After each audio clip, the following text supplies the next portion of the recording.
네, 안녕하세요. 저희 시간이 되어서 시작을 해보도록 하겠습니다. 2025년 한국 인터넷 거버넌스 포럼 세션 7, 인권과 평화를 위협하는 군사 인공지능 이대로 괜찮은가 세션을 진행해 보겠습니다. 저는 사회를 맡은 AI 윤리레터 운영진 고아침이라고 합니다. 반갑습니다. 네. 오늘 이제 세션은 이제 최근 인공지능 기술의 발달과 함께 군사 영역에서도 인공지능 기술 적용과 활용이 이제 확산이 되고 있고 그러한 맥락에서 또 어, 이제 어떤 국제사회의 어떤 인권적인 우려라던가 이런 것도 이제 굉장히 많아지고 있는 동시에 또 뭐 이제 어떤 산업 진흥의 측면에서도 국방력을 강화하고 또 국가 경쟁력을 강화하는 그런 측면에서 또 전략적으로 이제 AI 기술이 중요해지는 그런 이제 좀 여러 가지 복잡한 맥락에 있어서 또 우리가 이제 이러한 군사 인공지능 기술이 과 연결된 어떤 인권적인 문제나 사회적인 문제는 또 어떻게 생각해야 할지 이런 이야기들을 좀 다양하게 다뤄보는 그런 세션으로 준비되었다라고 이해를 해주시면 될 것 같습니다. 그래서 오늘 이제 진행되는 내용은 크게 이제 두 가지로 이제 나눠서 본다면은 군사 AI 기술의 현황이 어떠한가, 또 어떤 군사 AI 관련된 뭐 제도적인 어떤 대응이나 뭐 개념적인 프레임워크 같은 것들이 이제 어떻게 잡힐 수 있는가, 이런 부분에 대한 논의와 어, 이제 현재 이제 굉장히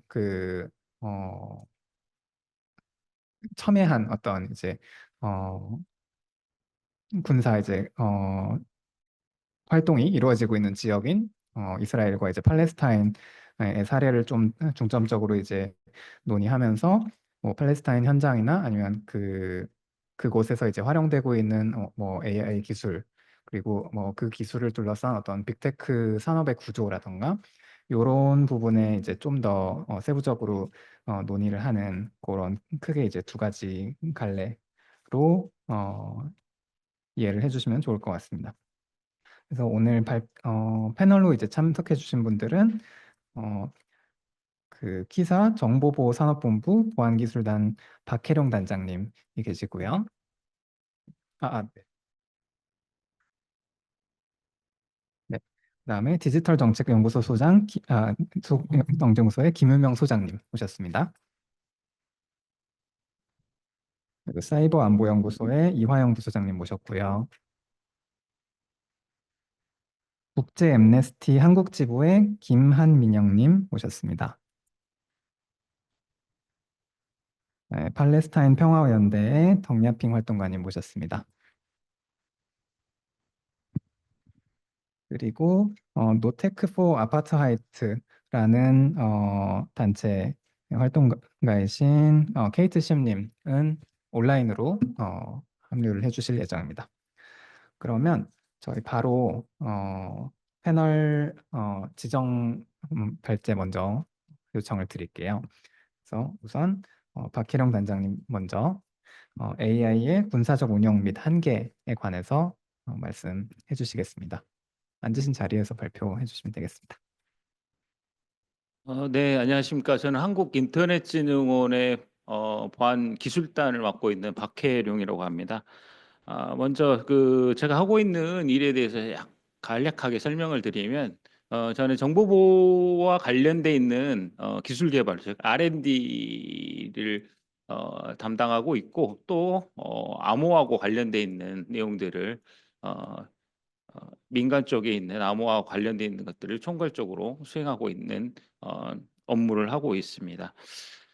오늘 이렇게 이제 AI와 관련돼 있는 군사적으로 AI가 사용되고 있는 이런 것들이 어떻게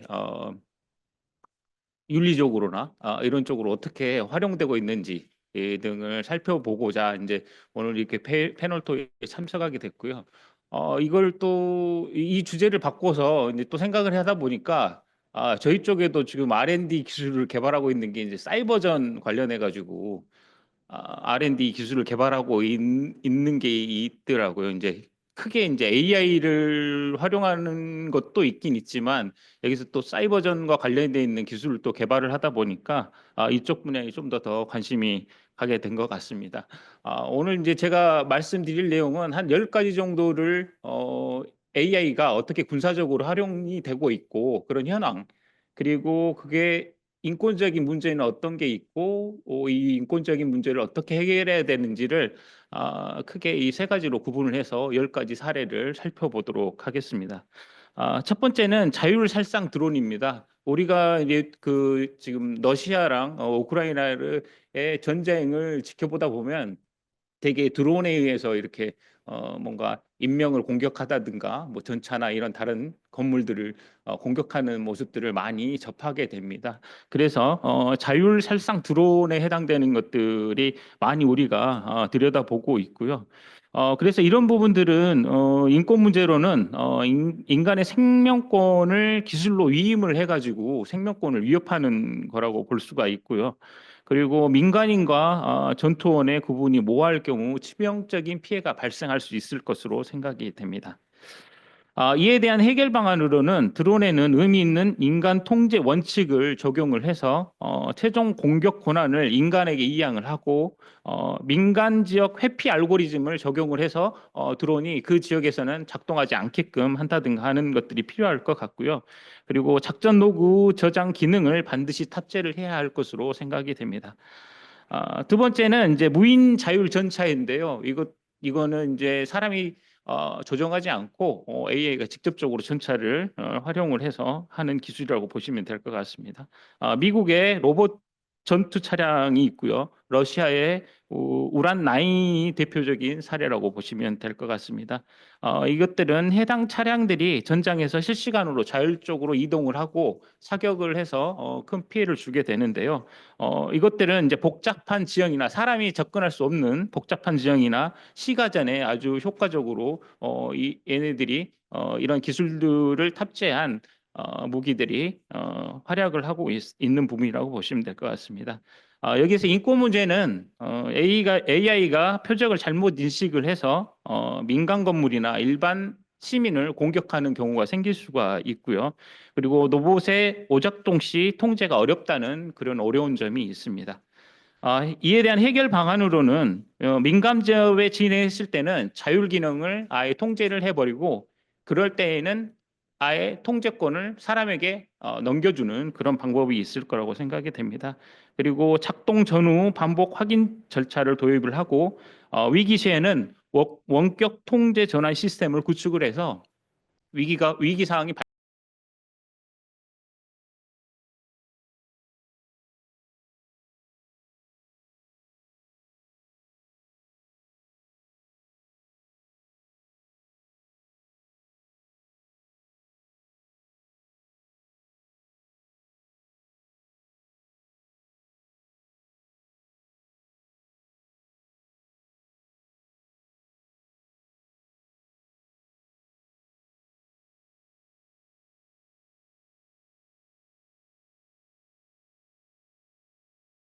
있습니다.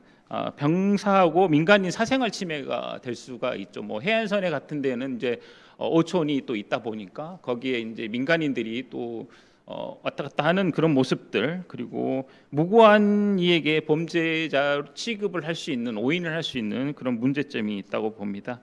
그래서 이에 대한 해결 방안으로는 데이터 수집 및 저장을 최소화해야 되고, 그리고 이상 탐지 결과는 인간 감시하에 재확인한 이후에 해당되는 내용들을 해결할 수 있게끔 조치를 취해야 된다고 생각이 됩니다. 그리고 시민 감시에는 사전 동의나 법적 근거가 필수적으로 작용을 해야 될 것으로 생각이 됩니다.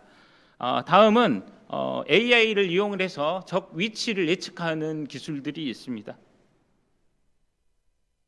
그 해당되는 내용들은 위성 영상이나 도청된 그 무전 신호, 그리고 영상 등을 통해서 적의 군대나 차량, 무기 이동을 AI가 분석을 해서 전장 예측 모델을 생성을 하는 내용이라고 보시면 될 것 같습니다. 예측 오류가 발생했을 때는 오폭을 한다든가 민간 시설 그리고 군사 표적을 오인할 수가 있을 것으로 보여집니다. 여기에서 해결 방안으로는 AI 예측 확률 기반의 신뢰도 수치를 보고 내용에 반드시 포함을 시켜서 이 해당되는 내용들이 반영이 될 수 있도록 추진을 해야 된다고 보시면 될 것 같고요. 시간 관계상 이제 10가지를 다 말씀드리기보다는 이제 간략하게 이제 그 전쟁 포로들을 신문하기 위해서 음성이나 표정 AI를 이용을 해서 신문을 한다든가 포로를 신문한다든가 이런 것들에도 기술이 사용이 될 수가 있고요.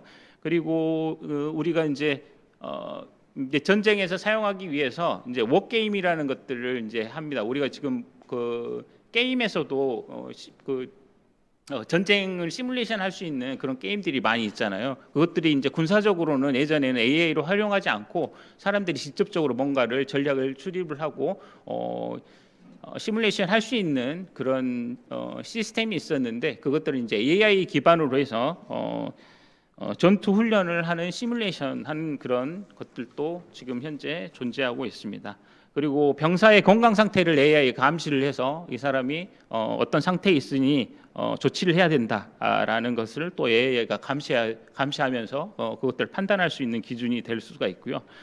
그리고 부상병을 후송하는 우선순위를 결정하는 AI 시스템도 생각해 볼 수 있습니다. 이것은 이제 생명의 가치가 확률로 시한될 위험성이 높기 때문에 이런 부분들은 참 정말 사용할 때도 의사의 판단이 좀 가미돼야 될 것으로 판단이 되고요. 그리고 마지막으로 AI 기반의 통신 해독기가 있습니다. 통신 해독기다 보니까 많은 공기 중에 돌아다니고 있는 주파수나 이런 것들을 다 감청을 하게 되면 군사적인 목적의 내용들도 있겠지만 통신을 우리가 실질적으로 전화하는 것들이나 이런 것들도 더 감청의 대상이 될 수 있기 때문에 이런 부분에서는 민간 보호구역에 자동 회피 알고리즘을 적용을 한다든가 그리고 최종 확인에 인간이 수행한다든가 이런 것들을 해서 해결 방안을 찾아가야 된다고 생각이 됩니다. 이상으로 마치도록 하겠습니다.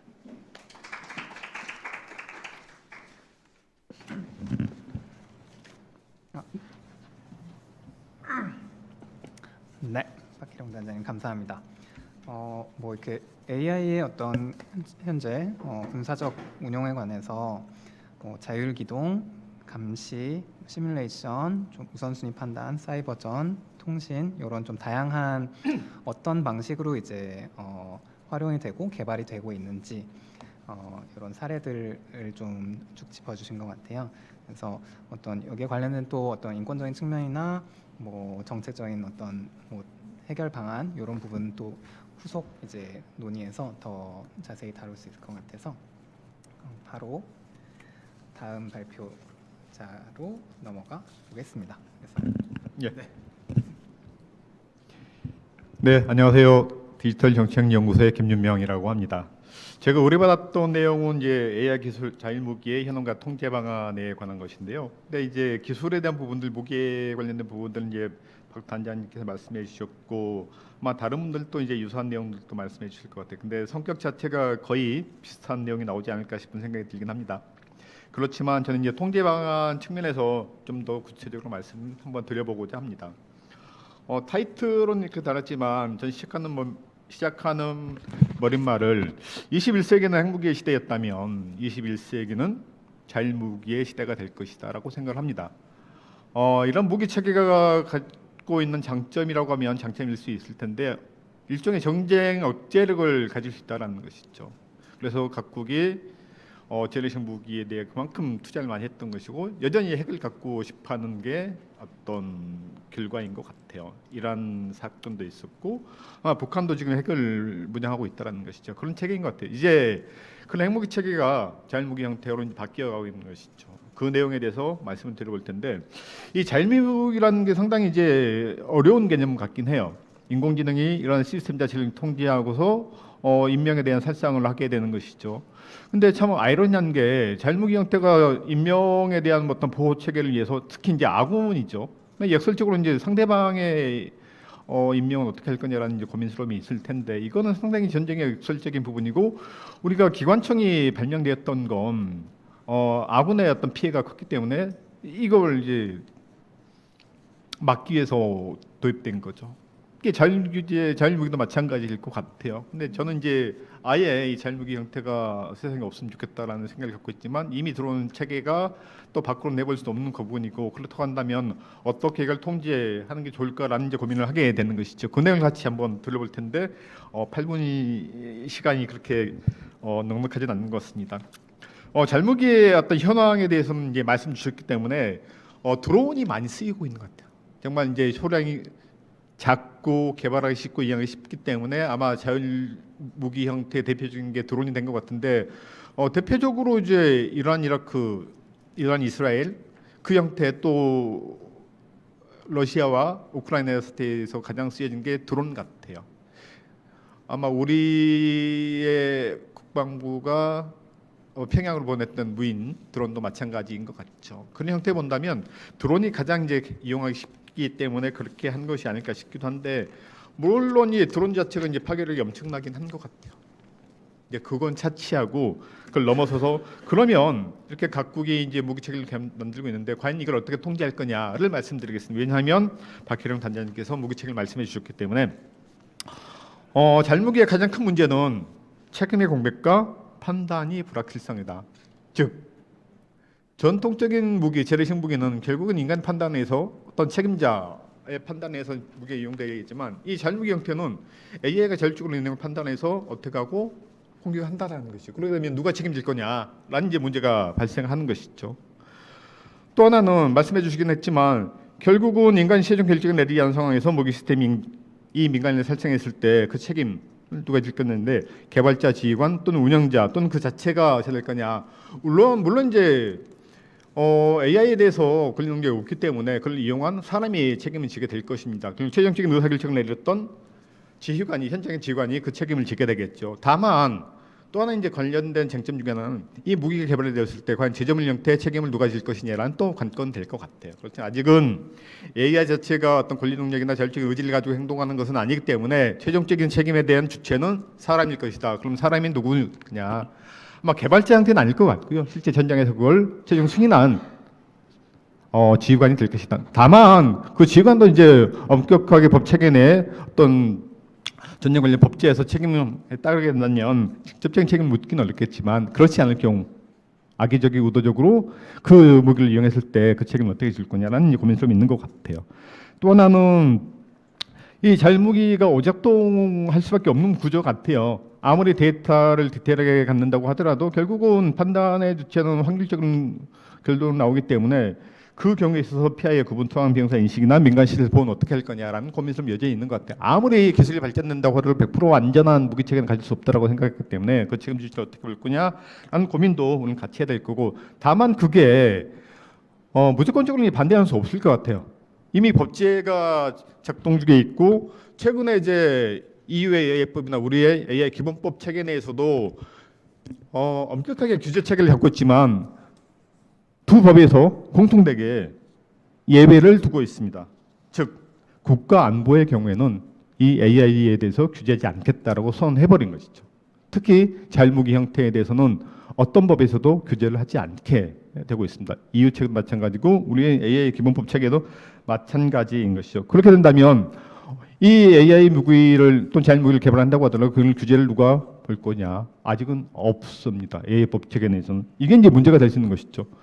물론 이제 더 어려운 건 실제 UA법에서 이 제한하고 있는 것은 군사국방 또는 국가안보 목적만으로 수행되는 경우는 한정하고 있거든요. 이게 이중 용도가 많은 부분이거든요. 이 이중 용도는 어떻게 할 거냐? 이 이중 용도에 상당히 규제를 하고 있지만 오로지 군사안보 목적으로만 이 AI 개발되고 해야만이 이 법의 이해를 받는 것이죠. 특히 이제 민간과 같이 공동 개발된다고 하더라도 그 목적 자체가 오로지 국가안보나 그 목적으로 한다면 당연하게 이제 제외되는 것이죠. 이런 이제 상황에서 이 AI 무기, 자율무기가 문제를 일으켰을 때 이 책임 주체를 또 어떻게 볼 거냐? 해양법체는 상당히 어려운 부분이 있다라는 것이고 더군다나 이제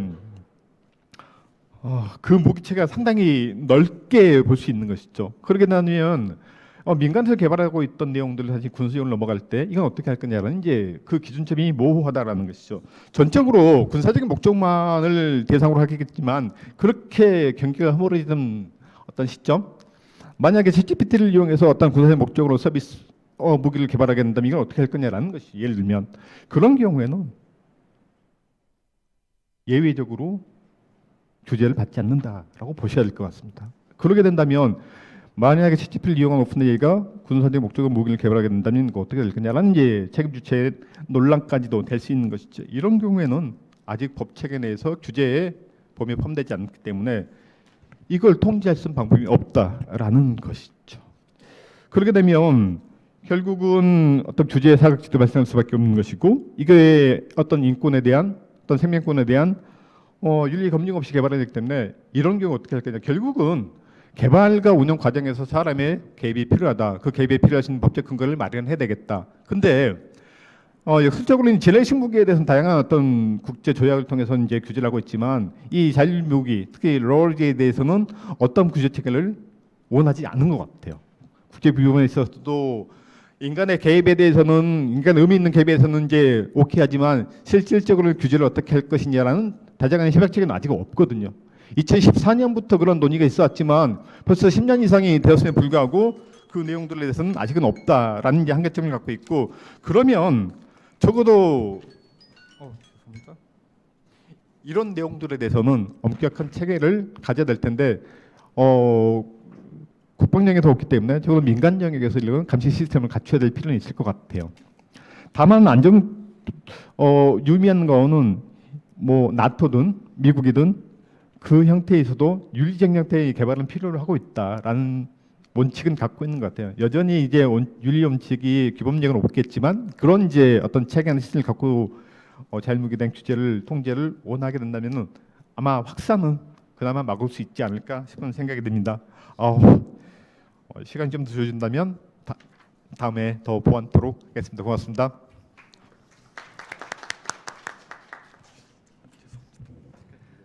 아닙니다. 네, 감사합니다.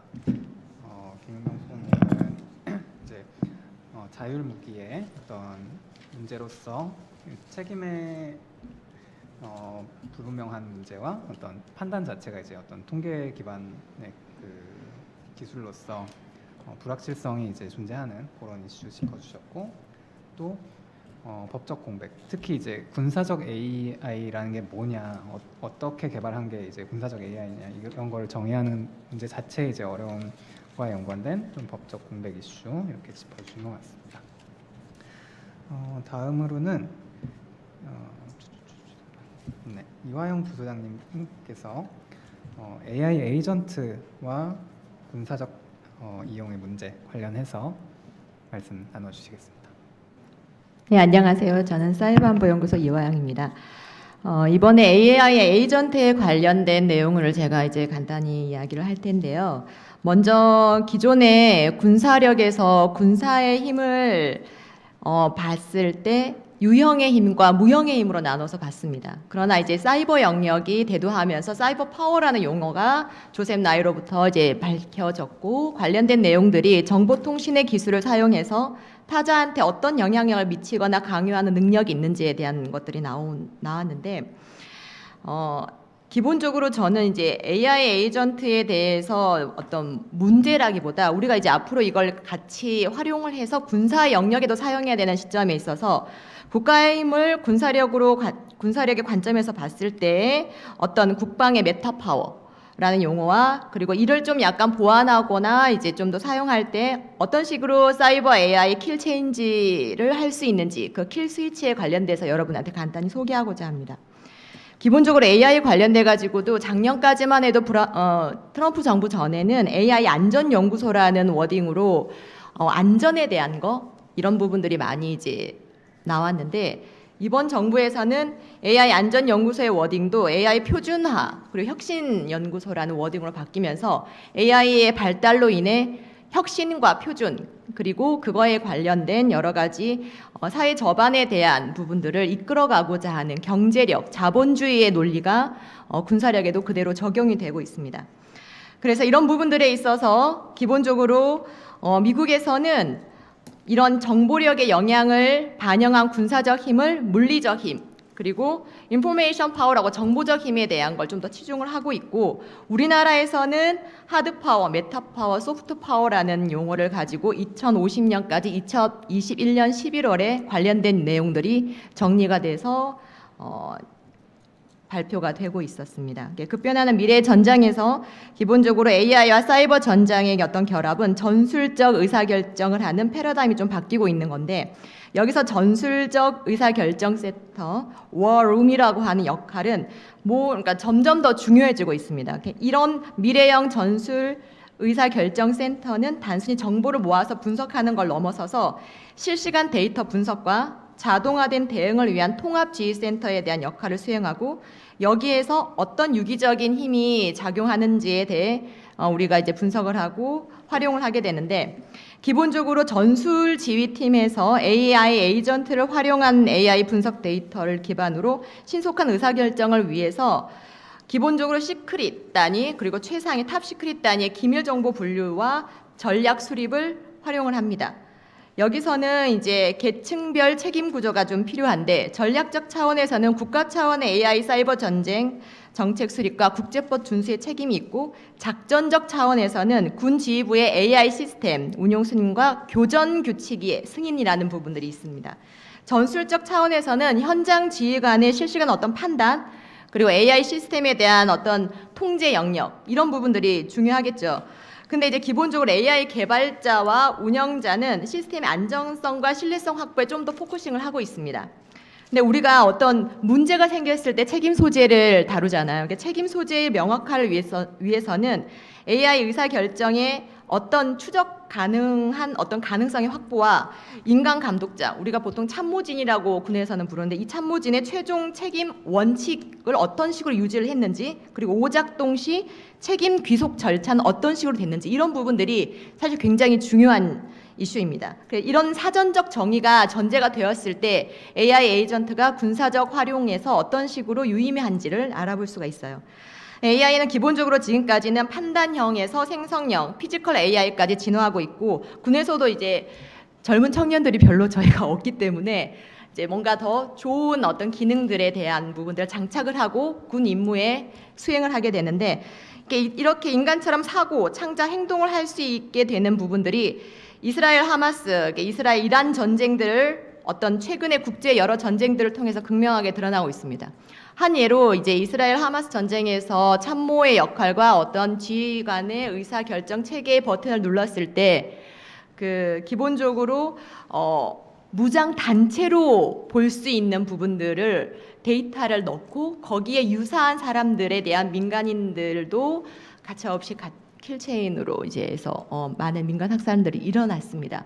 그러니까 지휘관이 뭔가 AI가 그전에는 굉장히 고심을 해서 결정을 해야 되는 부분들을 어떤 AI라는 적절한 어떤 아니면 합리적인 근거가 뒷받침이 된다라는 거를 보고받고, 사람의 뇌가 어떤 그런 부분들에 대해서 책임을 지거나 선택을 했을 때 약간의 어떤 의존하는, 내가 어떤 전략을 수행하는데 의존하는 데가 있어서 이런 부분들에 대한 좀 문제가 있는데, 이것에 대해서 한국의 국방부는 2021년 정보통신 기술을 기반으로 하는 인지적 군사력을 국방 메타 파워라고 정의해서 도입하였고, 이 개념은 전통적인 물리력과는 좀 다른 구별이 필요한 새로운 영역이라고 군사 AI 기본 표준과 그리고 표적 분석, 그리고 자동화된 전장 관리, 사이버전에서 어떻게 정보 우위를 확보하고 우주 기반 위성 체계까지 어떤 식으로 실시간 정보를 하면 좋을지에 대한 것들을 확장시켰습니다. 그래서 이 메타 파워의 개념은 처음으로 국방비전 2050년에서 처음으로 제시된 용어로 첨단 정보통신 기술을 활용해서 군사력의 효율성과 효과성을 획기적으로 높이는 미래지향적 군사적 모델이다라고 의미를 하는데, 이게 메타라는 용어가 어떤 뭐를 넘어서 뭐뭐와 함께 접하여 하는 이런 접두사인데, 이게 약간 다른 개념으로 추상화를 가르쳐서 후자를 완성시키는 추가적인 의미가 있습니다. 그래서 인공지능이라는 것을 활용해서 추가적으로 전략의 완성도를 높이는 이런 개념을 가지고 전장에서 사용을 하고 있었어요. 그래서 메타 파워를 통해서 군사적 능력을 좀 더 실시간 데이터 전송 및 정보 분석을 높이고자 하는데 이런 부분들이 AI 에이전트와 합치되면서 전쟁의 본질을 좀 변화시키고 있는 게 있습니다. 즉 병력과 무기 중심의 물리적 충돌이 아니라 정보와 인지의 중심을 통해서 실시간 상황 인식과 정밀한 판단을 통해 전장을 주도하는 방식으로 나아가고 있는 거죠. 그러니까 이런 부분들은 전통적인 지휘 체계랑 좀 다른 양상을 그러니까 반영하고 있기 때문에 우리도 그런 부분들에 대한 적응이 필요한 시점입니다. 추가로 이야기를 하자면은 저는 AI 에이전트를 좀 더 이제 쉽게 좀 설명을 하고 싶어요. 그러니까 여러분이 사람에 비유하면은 영상 정보 분석을 한 AI는 그 우리의 눈에 해당하고요. 그리고 음성과 신호를 분석하는 AI는 우리의 귀에 해당합니다. 그리고 어떤 이제 텍스트와 뭐 정보 분석하는 건 우리의 뇌에 해당하는 거고, 그리고 뭐 어떤 화학, 생물, 위험 물질 이런 부분들은 우리의 코에 해당한다고 보시면 돼요. 그래서 이런 모든 것들이 사실은 각각의 모듈화되어 있는 AI 에이전트를 이용해서 훨씬 더 넓은 영역과 다각화되는 것들을 활용을 할 수가 있겠죠. 그러니까 이런 부분들을 통합적으로 분석하는 걸 멀티모달 AI라고 하는데 이건 사람과 비슷하게 종합적으로 상황을 판단하는데 도움을 준다는 거죠. 이런 부분들에 대해서 우리의 눈, 코, 귀하고 같은 이런 역할을 하는 각각의 에이전트들이 문제가 있다라면은 어떤 데이터셋이 충분하지 못했을 때 오류가 일어납니다. 이런 양질의 학습 데이터들이 아까 말씀하신 분들과 마찬가지로 어떤 이제 중요하다라는 이슈들이 있는데 이런 정보들이 이제 문제가 생긴다면은 우리가 AI 모델에 대한 성능과 정확도를 판단할 때 굉장히 큰 차이가 보이겠죠. 그래서 이런 데이터에 대한 이야기가 나왔을 때는 정책에 대한 게 이야기 안 나올 수가 없어요. 데이터의 공유 제한이나 망분리 정책들이 사실 규제를 완화하고자 하는 부분들에 대해서는 좀 더 문제가 있는 부분들, 보안의 영역과 연결되는 부분들이 있기 때문에 쉽게 정책적으로는 풀고 있지 못하는 접점의 이슈들이 있습니다. 그래서 AI 에이전트에 관련된 군사의 사용 문제에 있어서는 단순히 뭐 하나의 어떤 이거를 많이 모듈화해서 사용해서의 문제가 아니라 정책적인 부분들까지도 같이 연결해서 군사력까지 영향을 미치고 있다라고 말을 하고 싶고요. 이것을 조금 더 보완하고자 하는 게 사이버 AI 킬체인에 대한 부분들이 있는데 AI 군용이나 로봇과 같은 드론과 같은 어떤 자율적인 AI 군용 자산이 해킹되거나 오작동, 어떤 악용이 위험에 있었을 때 이 시스템 전체를 안전 모드로 전환하는 부분들을 사이버 AI 킬 스위치라고 합니다. 그래서 그런 피해를 최소화하고자 하는 거죠. 그래서 간단하게 이런 거를 좀 더 설명을 하고 싶지만 시간상 기본적으로 이런 대안이 있다라는 것까지 해서 군사력에서의 AI 에이전트의 내용을 발표를 마치겠습니다. 네, 이화영 부사님 감사합니다. 네, 지금까지 이제 저희 세 분의 발표를 들어봤는데 일단 기본적으로는 뭐 제가 엄청 러프하게 요약을 하자면은 네, 제가 엄청 러프하게 뭐 말씀을 드리자면은 뭐 AI 기술의 어떤 군사적 이용에 관한 기본적인 어떤 실태 현황에 대한 좀 이해와 그것을 특히 이제 기술을 도입하는 입장에서 예를 들어서 뭐 군이 어떤 AI 무기를 이제 활용을 한다거나 이런 관점에서 이제 어떠한 뭐 쟁점들이 존재할 수 있고 또 그것에 대응하기 위해서 어떤 개념적인 이야기나 어떤 정책적인 대응이 가능할지 이런 걸 위주로 살펴봤다고 정리할 수 있을 것 같습니다. 다음 이제 발표해 주실 세 분께서는 조금 더 말하자면은 이런 AI 무기 기술에 영향을 받는 뭐랄까요? 계층이라고 할까요? 이해관계자 쪽에 혹은 이제 뭐 피해를 입는 쪽의 어떤 좀 인권적인 관점에 조금 더 방점을 찍어서 말씀을 나눠주실 것 같고요. 그래서 우선 먼저 첫 번째 순서로는 국제 엠네스티의 김한민영 캠페이너님께서 발제를 해주시겠습니다. 저희 스크린을 감사합니다.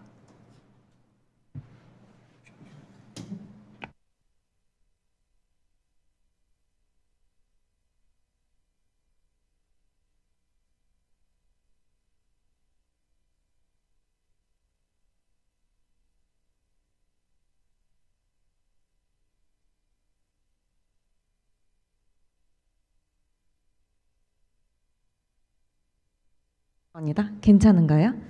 네. 저는 이제 그 킬러 로봇이라고 이제 통칭되는 어떤 AI가 접목된 무기에 관해서 어떤 인권적인 우려들이 제기되고 있는지, 그리고 여기에 대해서 국제사회의 대응이 어떻게 어떤 방향으로 필요한지에 대해서 간단하게 좀 정리를 해 보았습니다. 이제 엠네스티가 접근하는 방식은 이제 자율무기 체계에 대한 전반적인 인권 우려인데요. 앞에서 많이 설명을 해 주셨던 것 같습니다. 그래서 저희 같은 경우는 자율무기 체계를 인간의 명령이 아닌 센서 기반의 표적 식별 시스템이나 발사 메커니즘에 따라서 무력을 행사하는 무기 체계라고 정의하고 있습니다. 그래서 결론적으로는 인간의 개입이 없거나 혹은 줄어들어도 목표를 선택하고 공격할 수 있는 능력이 탑재된 그런 무기 체계라고 보고 있고요. 앞에서 설명 너무 잘 해주셨듯이 자율성의 강도에 따라서 되게 다양하게 있지만 지금 현재 정말 빠르게 신기술들이 개발되고 또 적용되어서 실제 전투에서 많이 사용되고 있는 상황입니다. 그리고 이제 저희가 흔히 생각하는 이제 전투뿐만이 아니라 우리 일상생활에 좀 더 가까운 치안 분야 혹은 경찰 부문에 걸쳐서도 빠르게 확산이 되고 있는 상황입니다. 그래서 이런 자율무기 체계를 둘러싸고는 주요하게는 이런 인권 우려들이 있는데요. 첫 번째로는 생명권, 이제 생명을 앗아갈 수 있는 어떤 권한을 부여하는 것에 대한 어떤 우려이죠. 그리고 신체에 대한 권리, 차별로부터의 자유, 그리고 사생활권 등 광범위한 분야에 걸쳐서 인권 우려가 제기되고 있습니다. 그리고 여기서 조금 더 특이하게 주목해야 될 점은 책무성 문제입니다. 그러니까 인간의 존엄 그리고 생명을 결정하는 데 있어서 기계가 관여할 수 있다는 점이 가장 좀 치명적인 부분이라고 생각을 하는데요. 그러니까 생명과 존엄을 결정할 수 있는 부분에 대해서 기계가 결정권을 가지게 되면서 법적이고 또 윤리적 책임의 소재가 불분명해진다는 우려가 가장 흔하게 제기되고 있는 것 같습니다. 그리고 이 인간의 생명과 존엄이라는 것은 국제인권법과 인도법이 가장 중요하게 보호하고자 하는 핵심 원칙과 정면으로 충돌한다는 점에서 문제가 있다고 볼 수 있을 것 같습니다. 그래서 엠네스티 같은 경우는 이 자율殺伤 무기에 대해서 사람을 대상으로 삼는 경우에는 무조건 반대해야 된다라고 주장을 하고 있는데요.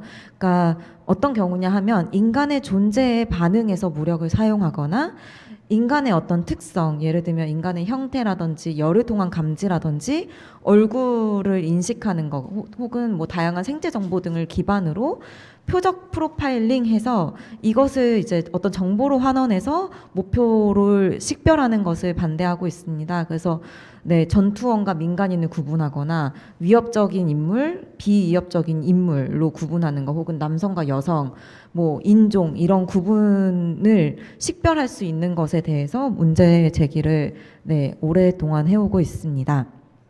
그래서 왜 금지되어야 하는가 하면 이 좀 네 가지 카테고리로 조금 설명을 드릴 수 있을 것 같은데요. 첫 번째로는 편향과 차별 문제가 발생하기 때문입니다. 그래서 인간을 식별하거나 분류하는 알고리즘은 훈련 베이스로 형성이 됩니다. 그래서 그 훈련 과정에서 편향성이 분명히 비롯될 수 있는데요. 뭐 예를 들면 인종, 성별, 나이 등에 따른 차별을 내포할 수 있다는 것이 문제적입니다. 왜냐하면 이 AI라는 것도 인간의 어떤 사고 체계를 통해서 훈련이 되는 것인데 지금 현재 우리가 살고 있는 세상이 차별을 너무나도 내포하기 때문에 AI도 그것을 당연히 훈련할 수밖에 없는 구조다라고 얘기를 하고 있고요. 그리고 생명이나 안전을 좌우하는 이 위대한 중대한 결정을 편향된 데이터로 내리는 것이 아주 치명적인 결과를 가지고 올 수 있다라고 이야기하고 있습니다. 그리고 두 번째로는 비인간화 문제인데요. 데이터나 자동화 시스템에 따라서 인간을 단순한 대상으로 여기는 것이 본질적으로 인간을 비인간으로 만든다. 그래서 기계가 신호나 입력에 반응할 뿐이지 인간이 어떤 본질적으로 가지고 있는 복잡성이나 윤리성을 이해하기가 어렵다는 문제가 존재한다. 입니다. 그리고 존엄성을 침해할 수 있는 위험입니다. 세계 인권선언 그리고 시민적 및 정치적 권리에 관한 국제규약은 인권은 모든 인간의 고유한 존엄성에서 비롯된다고 명시를 하고 있는데요. 이 AI의 군사적인 사용이 이 존엄성을 좀 정면적으로 해칠 수 있다라는 우려가 제기되고 있고, 또 디지털 비인간화라는 개념이 인간이 기계에 의해서 처리되는 데이터 집합으로 환원되어서 존엄성을 박탈당하는 과정이라고 설명을 하고 있습니다. 그리고 마지막으로는 법적 책임성 문제인데요. 타인의 생명을 앗아가거나 고의로 해를 가하는 결정이 정말 중대한 법적인 판단인데, 지금 현재 저희가 이제 오랫동안 인류가 마련해온 국제적인 약속인 국제인도법, 인권법, 그리고 국제형사법은 이러한 중대한 결정이 반드시 인간에 의해서 내려져야 하고 그 결과에 따른 책임이 중요하다, 당연히 져야 된다라고 명시하고 있는데 이 원칙과 위배된다라는 입장이고요. 그래서 이 자유세상 무기가 이러한 근본적인 원칙을 약화시킬 수 있다라는 위험이 있다고 저희는 보고 있습니다. 그래서 저희는 자율무기체계를 금지 혹은 규제하는 법적 구속력이 있는 조약의 제정을 촉구를 해오고 있습니다. 그래서 첫 번째로는 인간을 대상으로 하는, 즉 대인 자율무기체계를 전면 금지해야 된다. 그래서 인간의 존재에 의해서 작동을 하거나 인간의 특징을 표적으로 삼는 시스템을 금지해야 된다라고 주장을 하고 있고요. 이 경우에는 유의미한 인간 통제가 있는지의 여부와 상관없이 인간을 대상으로 하는 것은 금지해야 된다는 입장입니다. 그리고 유의미한 인간의 통제가 불가능한 시스템은 개발하거나 사용하거나 거래가 되지 않아야 된다라는 입장이고요. 또 기타 다른 자율무기 시스템에 있어서도 엄격한 규제가 필요하다라고 주장을 하고 있고, 무력 사용에 있어서 유의미한 인간의 통제를 유지할 적극적인 의무를 법적으로 구속화해야 된다라고 주장하고 있습니다. 그래서 유의미한 인간의 통제라는 개념이 여러 번 등장을 하는데요. 이제 이 의미라고 하면 조작을 하는 사람이 무기의 핵심적인 기능에 대해서 충분히 이해하고 통제할 수 있어야 하고, 또 무기가 어디에서 어떻게 사용될 것인지, 무엇이 표적이 될 것인지, 그리고 이 무기를 사용함으로 있어서 주변 환경에 어떤 영향을 미치는지에 있어서 충분하게 예측을 할 수 있어야 된다라는 조건을 부여를 하고 있습니다. 그래서 좀 저희가 최근 국제적인 논의가 아주 부족한 상황이긴 한데요. 그냥 간단하게 설명을 드리려고 하는데요. 작년에 이 초안 결의안이 나왔습니다. 그래서 이 문서에 따르면 치명적인 자율무기 체계 대응을 위한 국제적인 합의를 촉구하는 문서인데요. 이 문서로는 국제법, 그래서 유엔 헌장, 국제인도법, 그리고 국제인도법, 국제형사법은 자율무기 체계에도 적용됨을 명확히 확인했습니다. 그리고 AI의 군사적인 응용이 법적이고 윤리적인 위험을 유발할 수 있다는 점을 공식적으로 우려 제기가 되었는데요. 예를 들면 이제 군비 경쟁이나 무기가 확산될 수 있는 위협, 분쟁이 확대되고 악화될 수 있고, 또 무력을 사용할 수 있는 기준이 아주 낮아질 수 있다. 그리고 비국가 행위자에게 기술이 이전될 수 있다라는 우려들이 제기가 됐습니다. 그리고 여기에서는 의미 있는 인간 통제가 없는 무기 사용이 국제인도법 위반이다라는 것을 명확히 했는데요. 여기서 이제 이어서 차기 유엔 총회에서도 이제 2달 정도 남았는데요. 이 논의를 이제 계속해서 이어갈 것으로 보입니다.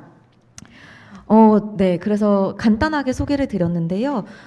말씀해 주셨듯이 이 자율사상 무기에 대한 통제에 대한 논의가 너무나도 부족한 상황입니다. 국제적으로도 아주 미미한데요.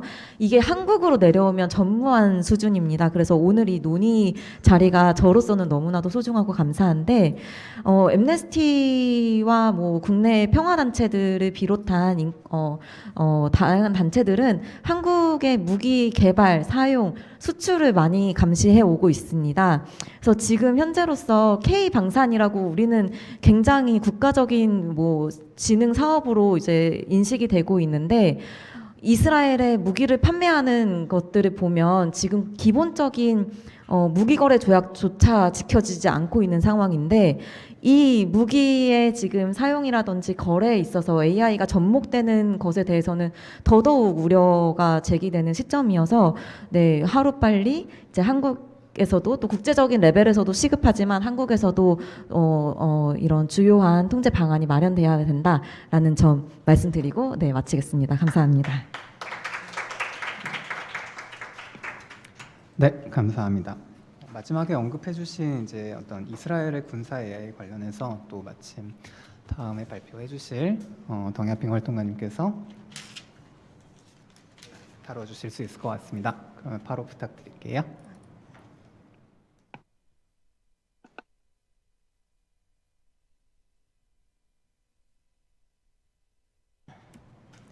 안녕하세요. 저 팔레스타인 평화연대 활동가 덩야핑이라고 합니다.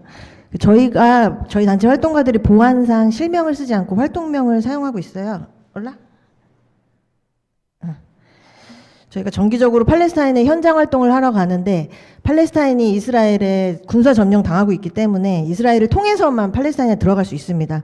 그래서 이때 이스라엘이 국제 활동가들을 저희 같은 사람들을 색출해서 추방하려고 하기 때문에 이를 피하기 위해서 활동명을 사용하고 있고요. 제가 팔레스타인에 갈 때마다 이스라엘 인공지능 엄청 발달한 나라인데 너 공항에서 내쫓기는 거 아니냐고 주변에서 엄청 걱정을 많이 하세요. 그래서 이번에 최근에도 다녀왔는데 최근에는 더 많이 걱정을 하셨는데 최근에 갔을 때 원래 팔레스타인 사람들 주민들의 자기네가 그 이스라엘이 점령하고 있으니까 주민들의 생체 정보를 다 수집을 해서 원래 얼굴 인식을 하고 있고 이동도 자유롭지 못하게 통제를 하고 있어요. 근데 그게 정말 이번에 폭발적으로 늘어났더라고요. 팔레스타인 서안 지구에만 군사 그 검문소가 1000개가 넘게 생겼습니다. 그래서 제가 목격한 게 이스라엘 군인들이 지나가는 차량 하나하나 세워서 핸드폰으로 운전자 얼굴들을 이렇게 스캔하는 거를 봤어요. 그 신원 조회를 하는 것 같더라고요. 근데 외국인한테도 총구를 겨누고 있고 뭐 그러기는 하는 총구를 겨누거나 그러기는 하지만 얼굴을 스캔하고 그러진 않습니다. 그래서 아직까지는 제 얼굴 정보가 걔네들한테 없지만 사실 사방 천지에 CCTV가 설치돼 있어요. 이스라엘이 팔레스타인 내에 설치를 해놔서 미래에는 어떻게 될지 잘 모르겠습니다. 그래서 오늘은 이스라엘과 미국이 자행하고 있는 팔레스타인 가자지구 홀로코스트 636일 차입니다. 제가 20년 동안 팔레스타인 연대 운동을 하면서 한국 사람들 누구나 홀로코스트가 뭔지는 아는데 아파르트헤이트는 잘 생소해하는 분들이 많아가지고 많다는 거를 좀 알게 됐는데요. 아파르트헤이트는 남아공에서 백인 우월주의에 기반해서 흑인 원주민들을 2등 시민으로 규정했던 그 인종 분리 통치했던 그 체제죠. 지금은 철폐됐고 국제법상 반인도적 범죄입니다. 근데 이스라엘은 지금 다음 발표자님 제목에 나오듯이 아파르트헤이트 체제이고요.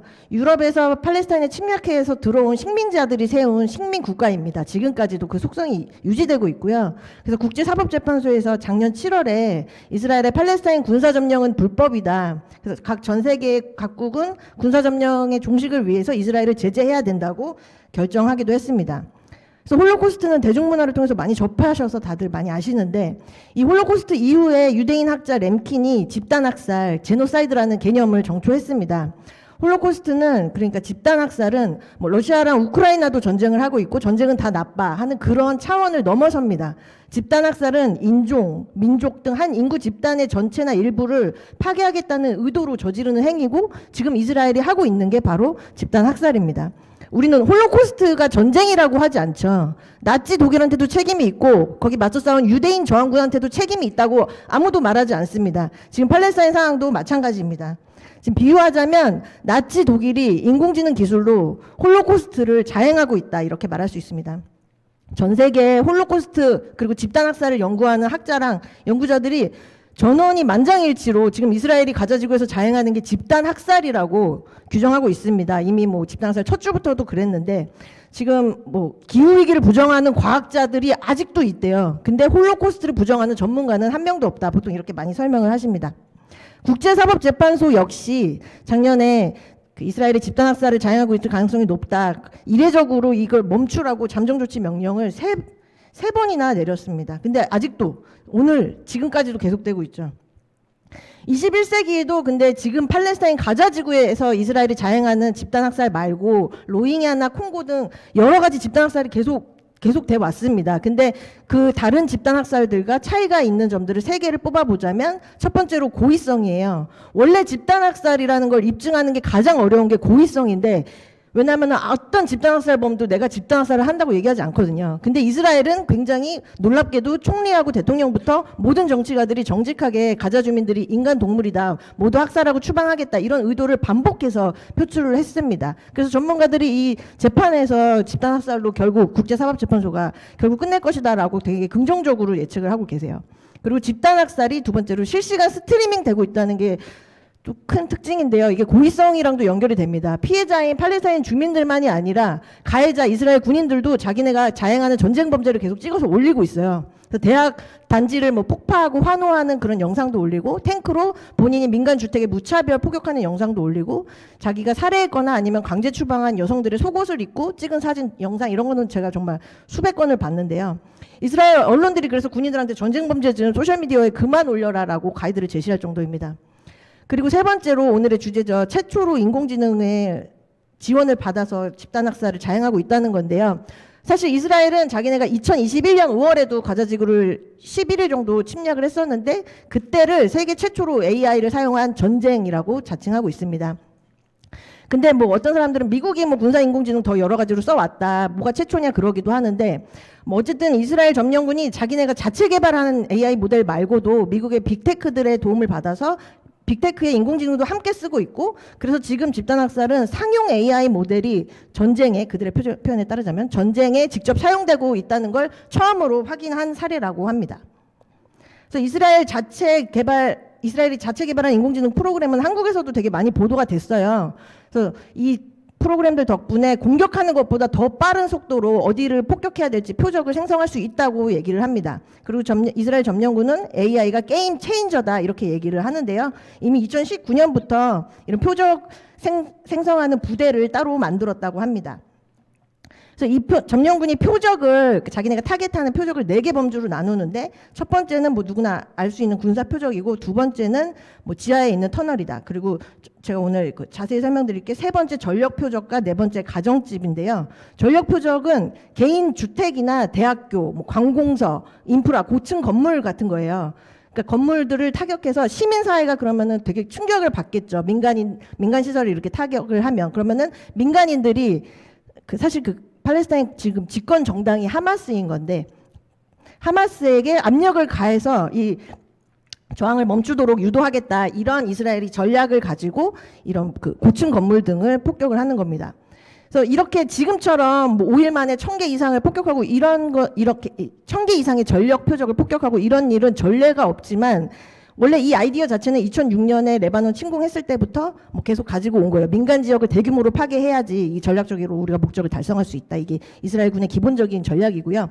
네 번째 가정집은 뭐 하마스나 이슬람 지하드의 독립운동을 하는 세력으로 의심이 되는 거주자 한 명을 암살하기 위해서 개인 주택들을 뭐 다 파괴한다는 겁니다. 그래서 이 뭐 세 가지, 한국에 많이 보도된 게 합소라, 라벤더, 아빠 어디야라는 세 가지 프로그램인데요. 합소라가 방금 설명드린 전력 표적, 건물 중심으로 타겟을 선정하는 거고, 라벤더는 좀 자세히 설명드리면 무장 투쟁을 하는 뭐 채말단 전투원을 포함해서 무장 투쟁하는 전원이 킬 리스트로 선정하는 인공지능 알고리즘입니다. 그래서 집단 학살 이전에 머신러닝 알고리즘을 기반으로 만들었고, 기존에 이스라엘 점령군이 가지고 있던 뭐 하마스 조직원들의 데이터베이스를 기반으로 훈련을 시켜서 앞으로 누가 이 하마스 조직원인가를 예측하는 프로그램이라고 합니다. 누가 이 그룹의 일원이 될 수 있는가. 그래서 이 데이터베이스에 쿼리를 보내면 필터링해서 살해 명단을 이렇게 만들어줘요. 그래서 이스라엘 군인이 수동으로 자기가 무작위로 정확도를 확인해 봤더니 90% 정도는 정확하더라. 그래서 바로 집단학살에 투입을 시켰습니다. 그 뒤로 프로그램이 어떻게 살해 명단을 선정한 건지 수동으로 확인도 하지 않았고요.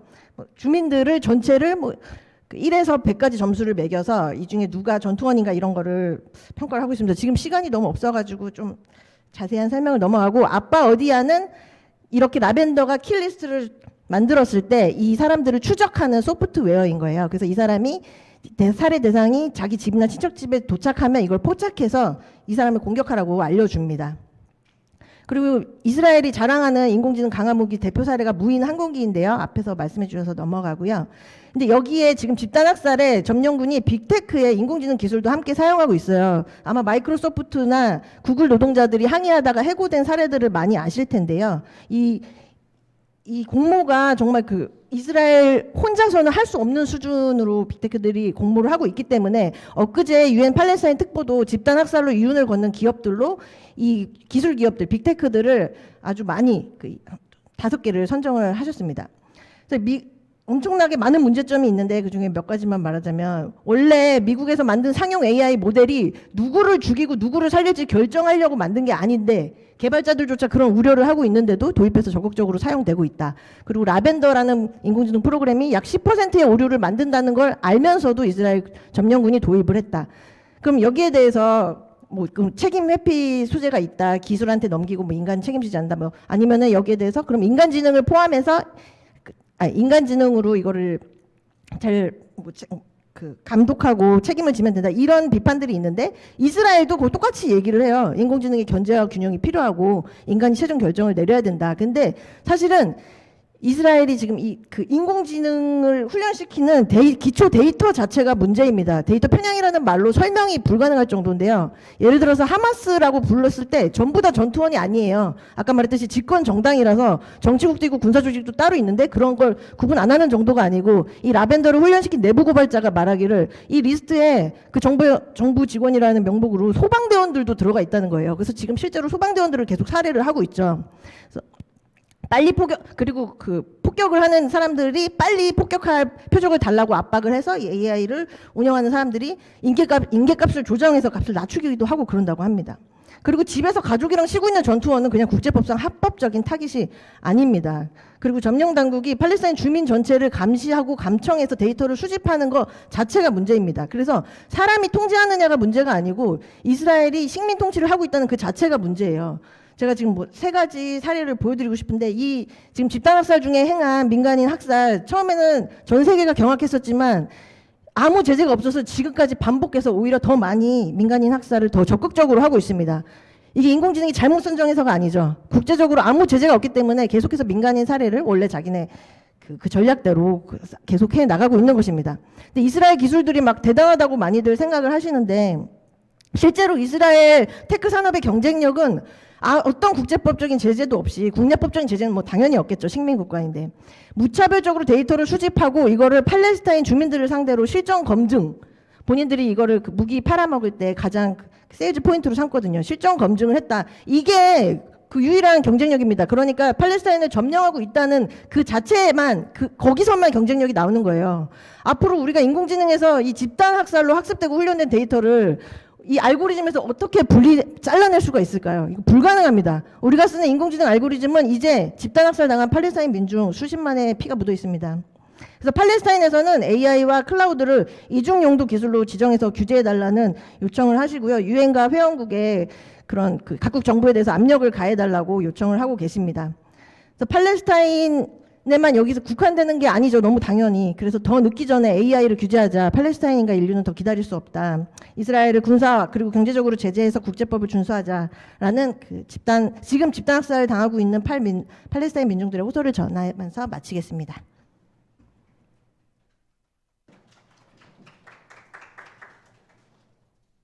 네, 감사합니다. 네, 또 다음 발표자분 내용이 그렇군요. 네, 다음 발표자분 이 내용이 또 이제 방금 말씀해주신 내용이랑 잘 연결이 될 것 같은데 아쉽게도 지금 현지 사정으로 그 실시간 연결이 좀 어렵다고 하셔가지고 저희 희우 활동가님께서 대독을 일단 해주시고 나서 이야기를 해보도록 하겠습니다. 네, 안녕하세요. 저는 이 워크숍을 제안했던 그 진보네트워크센터 활동가이고요. 희우이고요.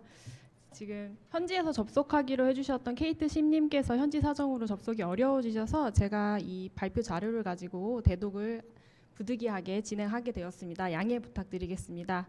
케이트 심님께서는 전직 기술 노동자이자 연구자 활동가로서 구글에서 일하시다가 해고를 당하셨고요. 노테크 포 아파르트헤이트라는 단체에서 같이 활동을 하고 계시는 분입니다. 지금 그러면은 발표문을 대독하도록 하겠습니다.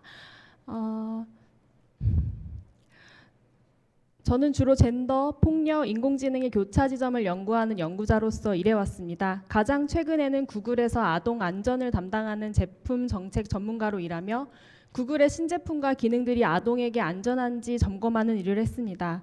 그러나 작년 4월 저는 팔레스타인에 대한 이스라엘의 지속적인 집단 학살에 구글이 공모하고 있다는 것에 항의했다는 이유로 50명의 동료들과 함께 해고되었습니다. 보내주신 PPT 내용을 보시면 같이 그 구글에 대한 항의 행동을 하는 사진을 보여주셨습니다. 우리의 행동은 No Tech for Apartheid, 줄여서 NOTA 캠페인의 일환이었습니다. 이 캠페인은 2021년에 시작된 국제적 노동자 주도의 운동으로 구글과 아마존이 이스라엘 정부 및 군대와 체결한 12억 달러 규모의 계약인 프로젝트 님버스를 철회할 것을 요구하고 있습니다. 이 계약은 두 회사가 이스라엘 정부에게 업무를 클라우딩 컴퓨터 인프라로 이전하도록 지원하는 내용을 담고 있습니다. 지난 4년간 이 구글은 이 계약이 민간 목적이라고 주장을 해왔지만 이스라엘처럼 정부의 일상적 행정이 팔레스타인인들을 차별하고 강제 이주하고 비인간화하는 아파르트헤이트 체제에 기여하는 상황에서는 민간과 군사의 구분은 의미를 가질 수 없습니다. 아까 말씀하셨듯이 다시 말해 인공지능은 이중용도 기술입니다. 인권의 관점에서 이중용도란 민간과 군사 두 가지 목적으로 모두 사용되는 기술을 의미합니다. 기술 기업들은 단순하게 자신들의 민간용 도구를 제공할 뿐이고 권위주의적 정권이 이걸 어떻게 사용하는지 통제할 수 없다는 변명 뒤에 숨어왔지만 이것은 책임을 방기하는 아주 부실한 변명입니다. UN 특별보고관 프란체스카 알바네제는 이스라엘에서 AI의 용도를 이중 용도로 보아야 한다고 권고하면서 이들은 그러니까 기술 기업들은 점령된 팔레스타인 지역이 군사 기술의 독특한 시험장이 되는 상황에서 기업이 이익을 얻고 있다라고 지적을 하고 있습니다. 그래서 지금 진행 중인 집단 학살이 인권단체들에 의해서 세계 최초의 AI 전쟁이라고 불리는 것도 놀라운 일은 아닙니다. 기술 산업의 전쟁 수익 창출은 이스라엘의 팔레스타인 군사 점령과 정착 및 식민주의에서 비롯된 것으로 현재의 집단 학살을 넘어서는 문제라고 볼 수 있습니다.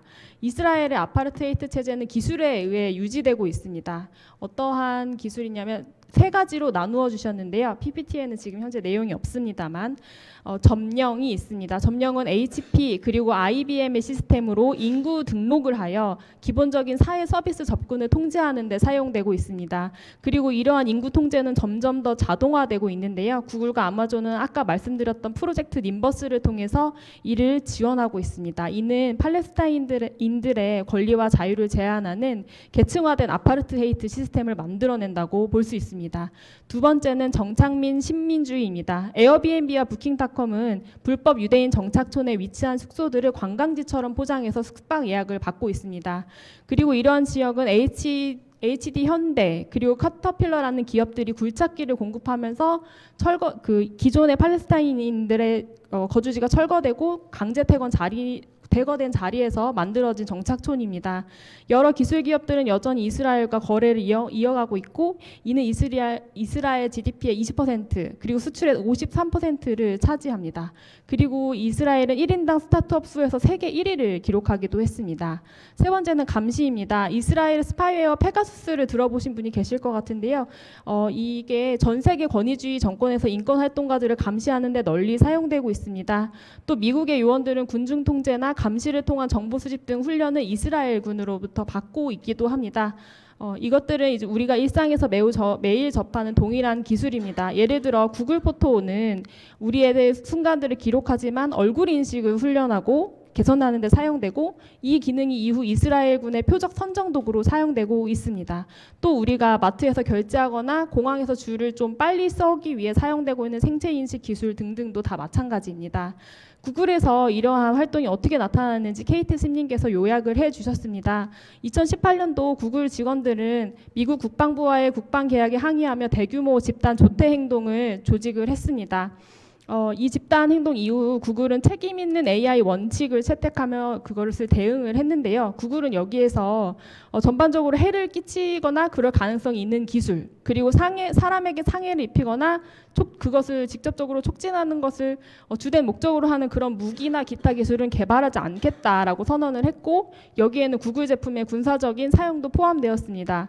그리고 케이트 신님께서는 이제 구글에서 일하는 대부분의 기간 동안 프로젝트 님버스가 뭔지 제대로 알지 못하셨다고 하는데 2023년의 봄에 이것을 알게 되고 큰 충격을 받았다고 하십니다. 그리고 아시는 것처럼 23년 10월 7일 이후 팔레스타인 집단 학살이 시작되자 직원들이 이 프로젝트 님버스에 대한 목소리를 내기 시작합니다. 이에 구글은 직원들의 발언을 검열하기 시작했고, 또 이제 집단 학살 공모와 프로젝트 님버스에 대한 질문을 제기하는 것도 삭제했습니다. 몇 달 동안 이 구글 내 직원들이 경영진과 대화를 시도하고 회의도 요청하고 청원서도 전달하기도 했는데, 러시아 우크라이나 전쟁이 시작됐을 때 그러한 대응과는 달리 다른 모든 국제 인권 단체들이 이번 사태를 집단 학살이라고 부르는 상황에서도 구글 경영진은 직원들의 발언을 검열하기 시작했습니다. 제노사이드나 아파르트헤이트라는 단어들이 갑자기 금지되고, 이러한 단어를 사용한 직원들은 징계를 받기도 했습니다. 케이트 심님께서는 이 팀 내 침묵에 충격을 받았다고 적어주셨는데요. 아까 말씀드렸다시피 이 분이 소속된 팀은 구글의 제품들이 아동에게 안전하도록 보장하는 일을 담당하고 있었습니다. 그런데 이 팔레스타인 집단 학살 같은 경우에는 유니세프나 인권 전문가들이 아동을 겨냥한 전쟁이라고 부를 정도로 잔혹한데요.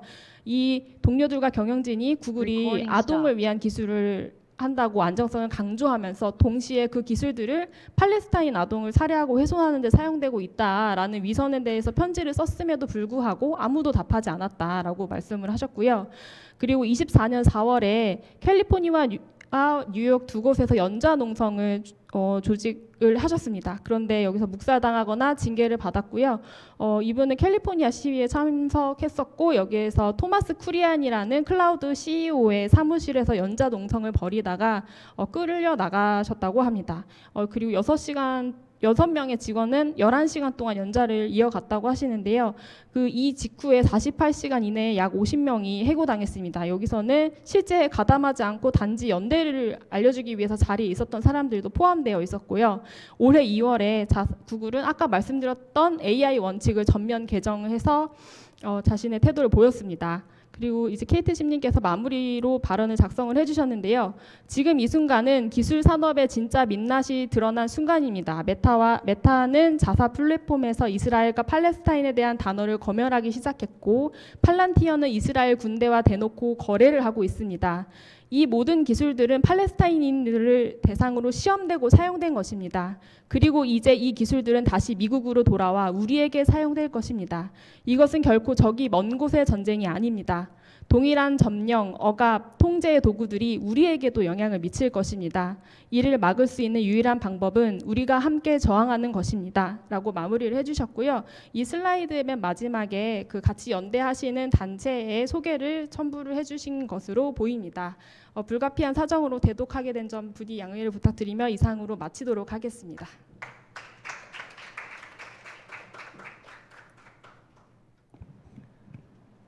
네, 감사합니다. 이상으로 6분의 발제자분의 발언을 들어봤는데요.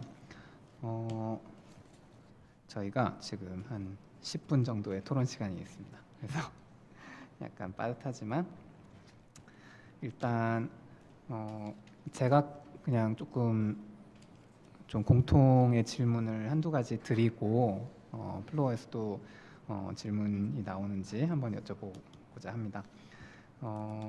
일단 마지막에 계속 쭉 이제 연이어서 말씀해주신 지금 이 팔레스타인과 이스라엘의 어떤 집단 학살의 문제에서 좀 이야기를 이어 나가 보면 어떨까 싶습니다. 일단 이제 앞서 발표해주신 이제 발표자분들께서 어떤 AI 무기나 어떤 자율 무기 관련돼서 어떤 정책적인 대응이라던가 개념적인 프레임워크 이런 부분을 막 엄청 디테일하게 설명해 주시진 못하셨지만 대략적으로 좀 짚어주셨는데 또 동시에 이제 이런 그 지금 이제 뭐 예를 들어서 팔레스타인에서 일어나고 있는 상황 같은 경우에는 잠시만 앞으로 돌아오겠습니다. 그러니까 그런 예를 들어서 뭐 프레임워크라던가 어떤 AI 무기가 제기하는 어떤 새로운 뭐 윤리적인 문제들 이런 것들은 어떻게 보면은 그러한 논의들은 기본적으로 다른 뭐 국제법상의 어떤 행동 준칙이라던가 이런 것들은 존중하고 있는 상황에서 이제 생기는 새로운 문제들에 대한 좀 논의에 가깝다라고 생각이 되는 것 같아요. 그래서 이런 지금 뭐 이스라엘과 팔레스타인의 상황처럼 사실상 이제 뭔가 국제법 같은 것이 별로 존중되고 있지 않은 이런 상황에서 이런 논의가 어떤 뭔가 그 힘을 가질 수 있을까라던가 아니면 뭐 함의가 있는 어떤 그런 논의적 그 어떤 쟁점들은 어떤 것이 있을까 이런 부분이 좀 궁금해졌습니다. 너무 약간 좀 막연한 걸 좀 던지는 것 같기도 하지만 이런 부분에 관해서 한번 혹시 의견 주실 수 있을지 하나가 궁금했고요. 다른 하나는 이제 저희가 이제 중간중간에 이제 유의미한 인간 통제 MHC라는 개념이 이제 여러 번 등장했는데 이러한 MHC 개념을 고려했을 때 좀 앞서 이제 살펴본 다양한 어떤 자율 무기의 뭐 활용 분야라던가 이러한 어떤 사례들 중에서 뭔가 가장 좀 어떤 뭐 쟁점적이라던가 아니면 좀 위험의 소지가 있다던가 아니면 더 좀 사회적인 논의가 많이 필요한 부분은 뭐가 있을지 이런 게 하나가 또 궁금했습니다. 네, 일단 혹시 지금까지 드린 질문에 관해서 코멘트 주실 분 계실까요?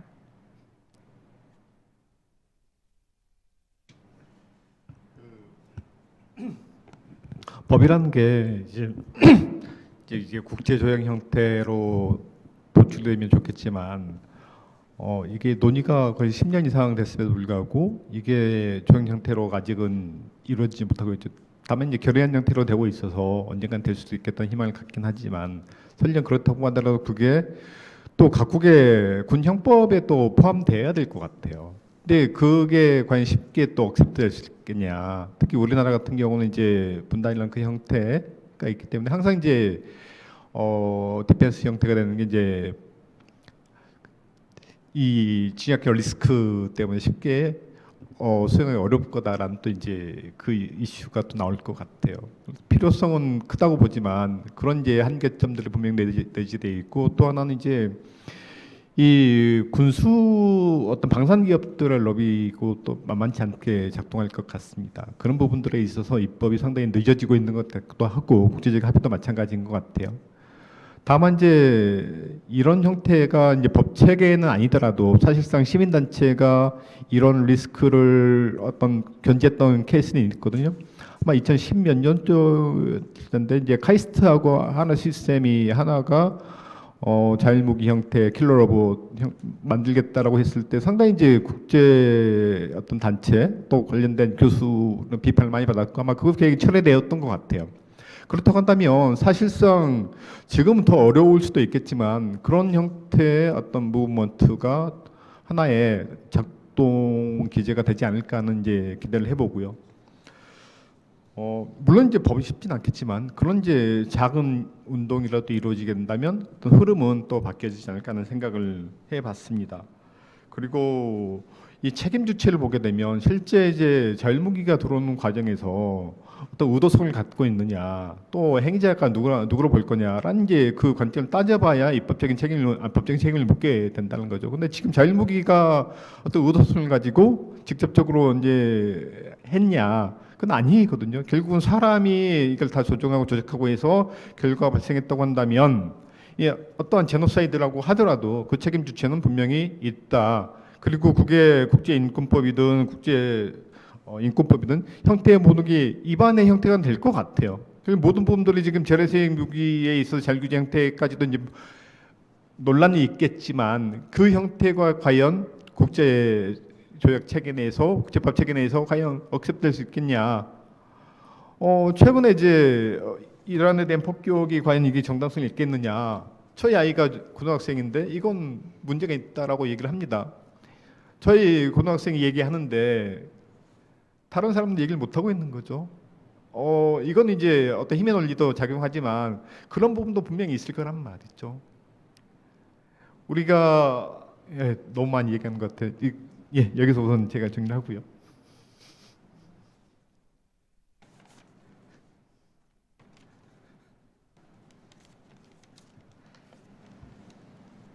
제가 이제 이런 이슈들을 다룰 때 이제 느꼈던 부분들을 잠깐 이제 이야기를 하게 되면은 사실은 되게 뭔가 부정적이고 뭔가 이렇게 약간 두려움의 어떤 이슈들로 접해지는 게 저는 사실 좀 안타까운 부분들이 있어요. 아까 두 번째 질문에서 뭔가 유의미하게 인간이 어떤 통제나 뭐 어떤 추가적으로 어떤 사회적 논의가 있으면 어떤 것이 있을까 이런 걸 좌장님이 이야기해 주셨는데 이제 우리 핸드폰 여러분 잘 쓰고 계시잖아요. 그렇죠.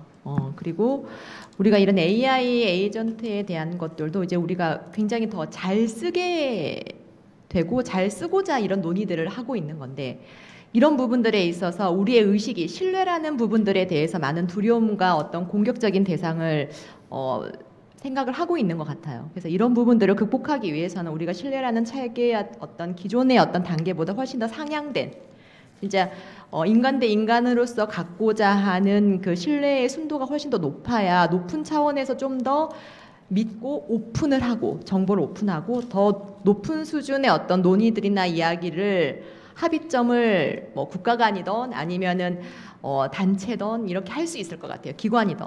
근데 이런 부분들을 계속 뭔가 규제나 법이 사실 갖고 있는 부분들은 미니멈이거든요. 모든 것들을 다 어떻게 할 수가 없어요. 그리고 원래 형법의 근본적인 가장 높은 단계는 사회적 규범과 사회적 합의에 대한 부분들을 선순환시키는 거라고 합니다.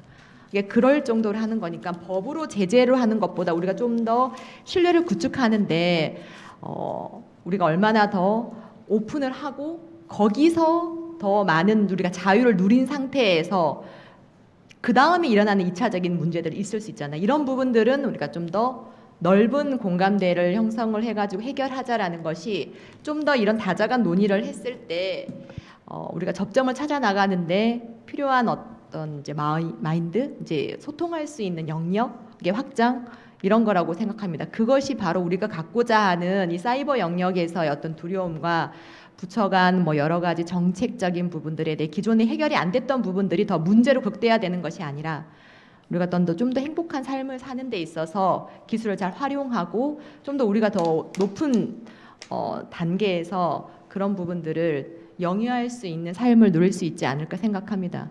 그래서 그런 걸로 한번 멘트를 하고 싶었어요. 네.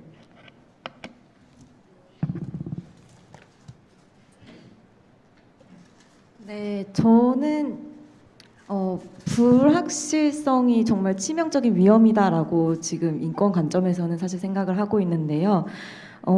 당연히 이제 저희가 미래에 대해서 기대하고 있는 바도 많겠고 기술적으로 해결할 수 있는 지금 인간이 겪고 있는 어떤 위협들을 기술적으로 해결할 수 있을 거다라는 신화들도 많고 저 역시도 기술이 사람을 살리는 방향으로 발전이 되었으면 좋겠는데요.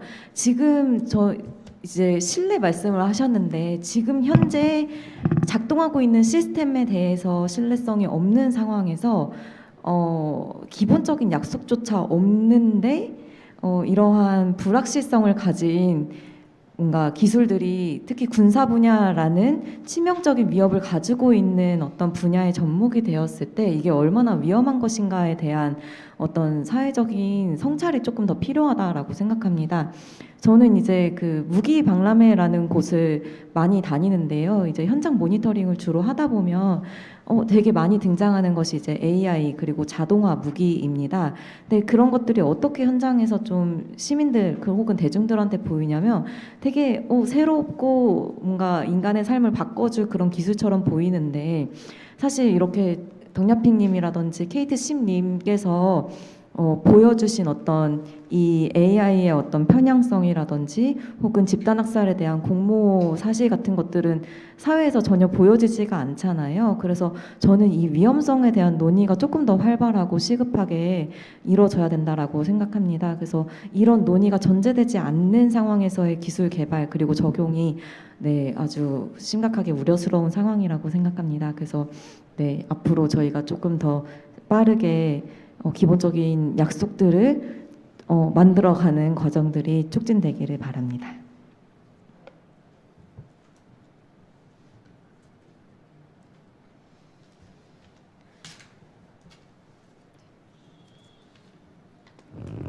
네, 감사합니다. 저희 약간 슬슬 마무리할 시간이 다가오고 있습니다만은 혹시 플로어에 질문 주실 분 계실까요?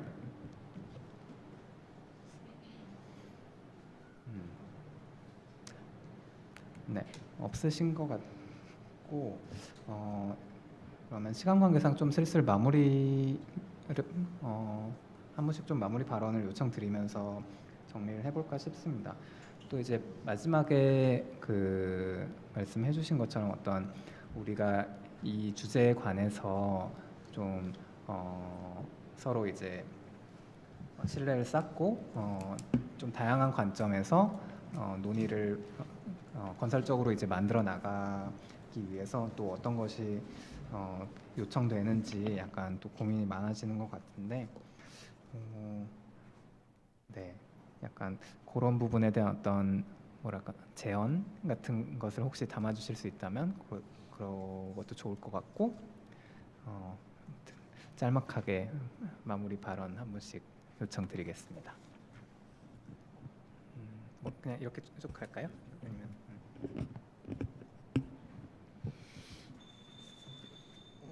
네, 저는 이제 이런 논의가 이렇게 시간에 어떤 제한 없이 좀 자주 어떤 급박한 마음 없이 했으면 좋겠다라는 생각이 들었고, 결국은 이게 기술이 누구를 향할 것이냐 알아봤을 때 그동안 이제 전통적인 기술은 사람을 향해 왔던 것이죠, 긍정적으로. 그런데 이제 이 자율무기는 사람을 향하고 있지만 그게 부정적으로 이제 이용이 되는 거죠. 아무리 이제 가치 중립적, 기술 중립적이라고 하지만 이 용도의 목적은 명확한 거잖아요. 지양될 필요가 있겠다 싶은 생각이 들고, 회피 수단으로 이제 이중 용도 형태의 이제 이용이 되는 거죠. 이중 용도는 상당히 이제 긍정적인 의미로서 이제 포장이 됐지만, 프레임 설정되지만 상당히 이제 희석화되고 경계가 무의되면서 이제 악용될 수 있는 그런 관계인 것 같아요. 좀 더 명확하게 기준이 설정되고 그게 이제 통제가 될 필요 있겠다. 우리가 블랙박스 얘기하면서 그 책임을 어느 누구도 지우지 못한다고 하지만 적어도 그게 사람에 향하는 무기라고 한다면 블랙박스가 어떤 형태라고 하더라도 그건 깨부셔져야 되고 밝혀져야 된다. 그리고 그 책임은 끝까지 물어야 되겠다라는 생각이 들고, 그 원칙을 가지고서 이 자율무기에 대한 접근이 이루어지면 좋겠다라는 생각이 듭니다. 고맙습니다.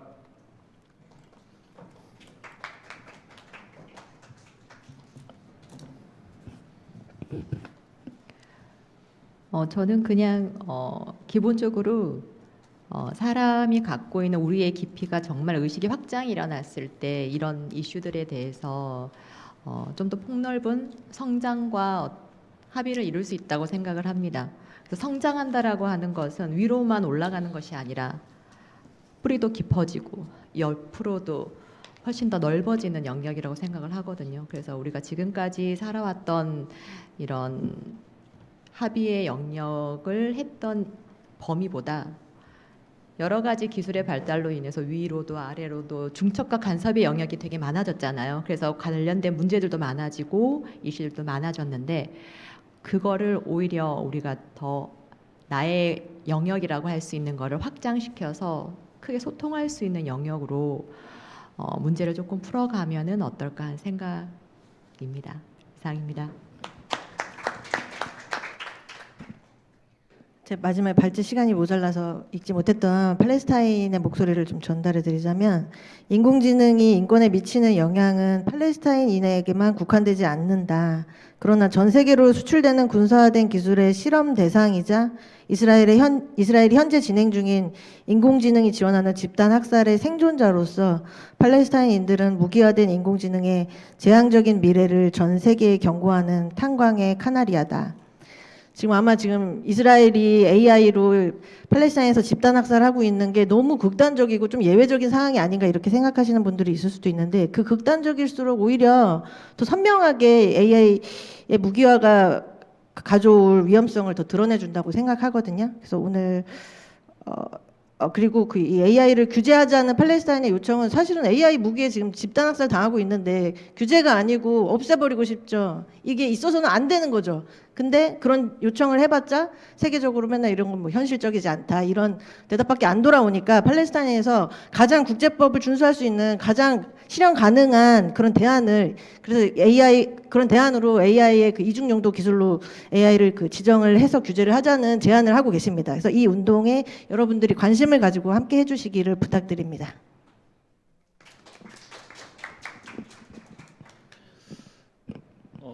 제가 하는 업무가 주로 공격하는 걸 방어하는 기술을 개발하는 쪽에 있다 보니까 좀 말씀드리고자 싶은 게 있는데, 사람이 선량한 사람도 있지만 좀 악한 사람도 있듯이, 어떤 좋은 기술이나 이런 도구들이 있으면 좋게 사용하면은 선량한 사람들이 사용하면 좋은 쪽으로 사용이 되는데, 좀 안 좋은 사람들이 사용을 하면 안 좋은 도구나 이런 기술들로 사용될 수 있을 것 같습니다.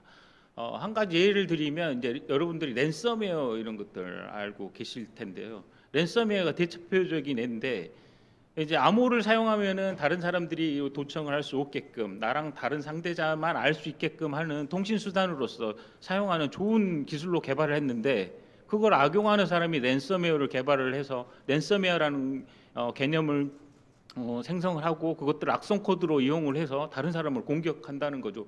좋게 생각해서 암호를 좋은 방향으로 사용하기 위해서 만들어진 건데, 사용하는 사람이 나쁘게 사용하는 그런 예라고 보시면 될 것 같고요. 지금 이스라엘이나 미국 같은 경우는 AI를 이용을 해서 방어하는 기술로도 많이 사용을 하고 있습니다. 그 아이언돔이나 골드돔 이런 것들은 남이 나를 침범을 했을 때 나의 방어 수단으로서 그게 사람이 공격하든지 AI가 공격하든지 좋은 방어 기술로 이렇게 사용하는 좋은 예들도 있다 보니까, 딱히 AI를 계속 공격하는 기술로만 사용하는 게 아니라 좋은 쪽으로도 많이 사용될 수 있게끔 하는 유도를 하는 것들도 한 가지 방안이라고 생각이 됩니다. 마치도록 하겠습니다. 네, 저는 어떠한 기술이든 인간의 존엄이 중심이 되어야 한다고 생각합니다. 그 존엄의 원칙이 어떤 상황에서도 위배되지 않는 방향, 그리고 선에서 기술 개발이 되어야 되고 적용이 되어야 된다고 생각하는데요. 궁극적으로는 이제 그 세계 2차 대전의 과오를 반복하지 않기 위해서 만든 인류의 약속이 세계 인권 선언입니다. 네, 이 원칙들을 돌아볼 때 AI의 군사적 이용이 이 원칙들을 얼마나 무너뜨릴 수 있는지에 대한 어떤 돌아봄이 있어야 된다고 생각을 하고요. 또 특히 군사 부문에 있어서는 이것이 너무나도 예민하게 적용이 되어야 된다고 생각합니다.